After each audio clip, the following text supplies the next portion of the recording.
नमस्कार, मैं अभिषेक। आप देख रहे हैं तरुण प्रभा न्यूज नेटवर्क। चलिए नजर डालते हैं कुछ बड़ी खबरों पर। भारत ने विदेश मंत्री एस जयशंकर की ब्रिटेन यात्रा के दौरान सुरक्षा संबंधी उल्लंघन की निंदा की। विदेश मंत्रालय ने कहा कि हम चरमपंथियों के एक छोटे समूह की उकसावे की गतिविधियों की निंदा करते हैं। हम कुछ तत्वों द्वारा लोकतांत्रिक स्वतंत्रता का दुरुपयोग किए जाने की निंदा करते हैं। हम अपेक्षा करते हैं कि मेजबान सरकार ऐसे मामलों में अपने कूटनीतिक दायित्वों का निर्वहन करेगी। शिवसेना नेता आदित्य ठाकरे ने कहा, हम शुरू से ही इसकी मांग कर रहे थे। उन्हें निलंबित करने में बीजेपी को 2 दिन लग गए। यह बीजेपी की बी टीम है। जो कोई भी औरंगजेब की प्रशंसा करते हैं उसके खिलाफ कार्रवाई की जानी चाहिए। जो लोग छत्रपति शिवाजी महाराज का अपमान करते हैं और जो मराठी महाराष्ट्र और देश के खिलाफ है उनके खिलाफ भी यह कार्रवाई की जानी चाहिए।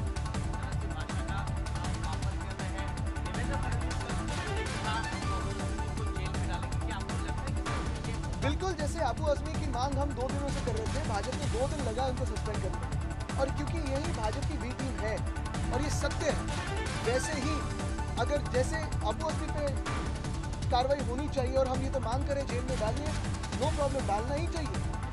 जो भी औरंगजेब की प्रशंसा करेगा उस पर कार्रवाई होनी ही चाहिए।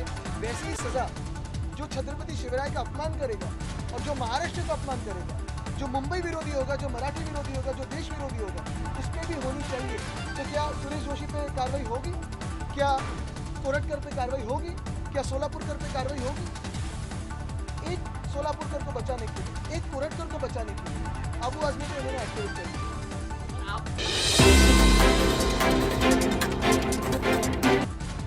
अमेरिका भारत का सबसे बड़ा व्यापारिक साझेदार है। वर्ष 2024 में भारत और अमेरिका के बीच $129 बिलियन से अधिक का व्यापार हुआ। यह व्यापार भारत के पक्ष में झुका हुआ है। भारत अमेरिका को आभूषण, इलेक्ट्रिकल वस्तुएं, फार्मास्यूटिकल उत्पाद, खनिज तेल, खाद्य उत्पाद, फल सब्जी निर्यात करता है। वहीं भारत अमेरिका का 10वां सबसे बड़ा व्यापारिक साझेदार है।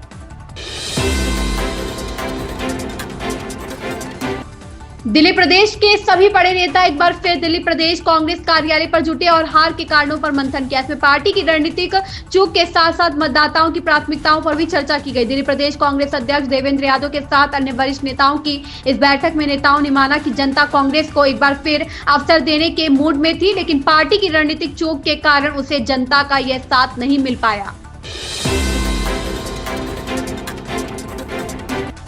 उत्तरकाशी में एक सार्वजनिक रैली को संबोधित करते हुए पीएम मोदी कहते हैं, उत्तराखंड सरकार की 12 दृष्टि लोगों को एक दिव्य भावना से जुड़ने का अवसर देगी। नौकरी के अवसर बढ़ेंगे। इससे उत्तराखंड के लोगों और युवाओं को बड़ा फायदा होगा। हमारी डबल इंजन सरकार उत्तराखंड को एक विकसित राज्य बनाने के लिए मिलकर काम कर रही है। राज्य में 4 धाम, ऑल वेदर रोड, आधुनिक एक्सप्रेसवे, रेलवे, विमान और हेलीकॉप्टर सेवाओं का पिछले 10 वर्षों में तेजी से विस्तार हुआ है। उत्तराखंड सरकार का 12 पर्यटन का विजन, 365 दिन के पर्यटन का विजन लोगों को दिव्य अनुभूतियों से जोड़ने का अवसर देगा।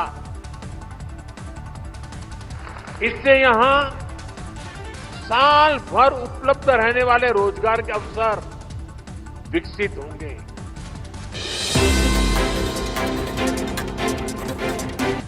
पीएम मोदी ने एक्स पर एक पोस्ट में कहा, एमएलसी चुनावों में तेलंगाना भाजपा को इस तरह के अभूतपूर्व समर्थन के लिए मैं तेलंगाना के लोगों को धन्यवाद देता हूं। हमारे नवनिर्वाचित उम्मीदवारों को बधाई। उन्होंने आंध्र प्रदेश में स्नातक एमएलसी चुनावों में एनडीए उम्मीदवारों की जीत की भी सराहना की।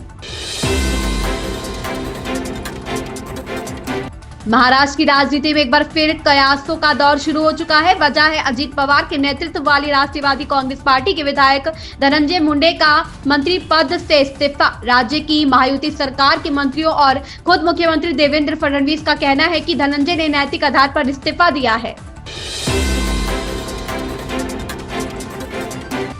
आज दिन की बड़ी खबरों में प्रधानमंत्री नरेंद्र मोदी का उत्तराखंड दौरा सबसे अहम घटनाक्रम है। मौसम के मोर्चे पर भी ठंड बढ़ने की खबर है। 2 दिनों तक पश्चिमी विक्षोभ के कारण उत्तर पश्चिम भारत में सर्द हवाओं का प्रकोप जारी रहेगा। एक अन्य अहम घटना अमेरिका से सामने आई। तेलंगाना के छात्र की विस्कॉन्सिन में मौत हुई है। परिजनों ने हत्या का आरोप लगाया है। इसके अलावा तेलंगाना की सुरंग में फंसे श्रमिकों की तलाश के लिए रोबोट की मदद लेने पर विचार किया जा रहा है।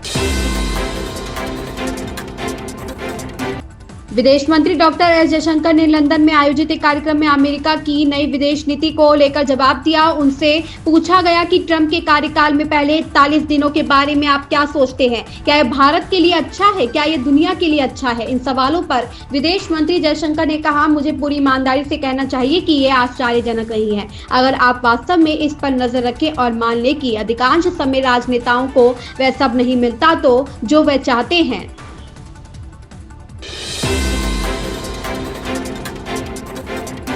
यूपी में अयोध्या की मिल्कीपुर सीट से विधायक चंद्रभानु पासवान ने बृहस्पतिवार को मुख्यमंत्री योगी आदित्यनाथ से शिष्टाचार भेंट की। इस दौरान उन्होंने सीएम योगी से विभिन्न महत्वपूर्ण विषयों पर मार्गदर्शन प्राप्त किया। मुख्यमंत्री ने मिल्कीपुर विधानसभा क्षेत्र से संबंधित विकास कार्य की प्रगति भी पूछी। विधानसभा क्षेत्र की जनता की ओर से प्राप्त सुझावों पर विस्तार से चर्चा की। मुख्यमंत्री ने विकास कार्यों में तेजी लाने और सुधार के लिए दिशा निर्देश प्रदान किया।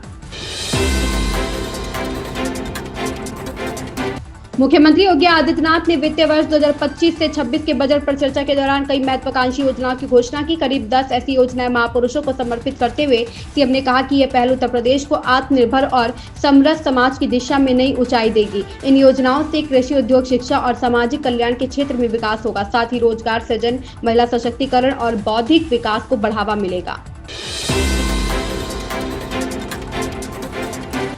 प्रयागराज में आयोजित महाकुंभ में ड्यूटी के बाद पुलिस व प्रशासनिक अधिकारियों ने महापौर के साथ रामनगरी अयोध्या में अमृत स्नान किया। फायर ब्रिगेड के वाहन में संगम की पवित्र त्रिवेणी का जल लेकर अधिकारी यहां पहुंचे हैं। स्नान के बाद अफसरों ने गंगा जल से आचमन किया। फिलहाल इन खबरों में बस इतना ही। लेटेस्ट अपडेट के लिए आप बने रहें तरुण प्रभा न्यूज नेटवर्क के साथ। चैनल को लाइक, शेयर, सब्सक्राइब करना बिल्कुल ना भूलें। धन्यवाद।